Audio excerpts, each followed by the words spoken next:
Hello guys, இன்னைக்கு பார்த்தீங்கன்னா என் பையனுக்கு சமைக்கிறதுக்கு காலையிலேயே சீக்கிரமாக ஒரு 10 o'clockலாம் முடிக்கிறதுக்கு வந்துட்டேன். ஏன்னா நான் சொன்ன மாதிரி ட்ரீட்மெண்ட்டுக்கு நாங்கள் வந்தனால ரொம்பவே பொருட்கள்லாம் பாத்திரம்லாம் எங்கள்கிட்ட கம்மியாக தான் இருக்கும். ஸோ முடிஞ்ச அளவுக்கு சீக்கிரம் சீக்கிரம் சமையல் முடிச்சுட்டா அடுத்தடுத்து எங்களுக்கு அம்மா சமையல் பண்ணிடுவாங்க. என் பையனுக்கு நான் எப்போவுமே தனியாக பண்ணிடுவேன். இன்றைக்கி அவனுக்கு சிம்பிளாக பருப்பு சாதம் தான். எப்போயுமே நிறைய வெஜிடபிள் போடுவேன். பட் இன்றைக்கி பார்த்திங்கன்னா வெறும் கேரட்டும் உருளைக்கிழங்கு மட்டும்தான் இருந்துச்சு.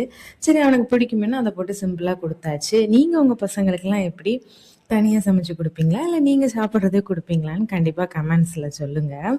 நான் ஏன் கொடுக்க மாட்டேன்னா, கொஞ்ச நாளைக்கு டாக்டர் அந்த உப்பு காரம் அப்புறம் ஆயிலெலாம் கம்மியாக போட்டு கொடுக்க சொல்லியிருக்காங்க. ஈஸியாக டைஜஸ்ட் ஆகிற மாதிரி கொடுக்க சொல்லியிருக்காங்க. ஸோ அவனுக்கு மட்டும் எப்போயுமே கொஞ்சம் தனியாக நான் பொங்கி எடுத்து வச்சுருவேன். எங்களுக்கு பார்த்திங்கன்னா அம்மா சிம்பிள் லஞ்சாக இது பண்ணியிருந்தாங்க. ஈவினிங்காக அப்பா கேக் வாங்கிட்டு வந்திருந்தாங்க. ரொம்ப நாள் கழித்து சாப்பிடும்போது டேஸ்ட்டு ரொம்ப நல்லா இருந்துச்சு. அவ்வளோதாங்க. நாளைக்கு வீடியோவில் பார்க்கலாம். பாய்.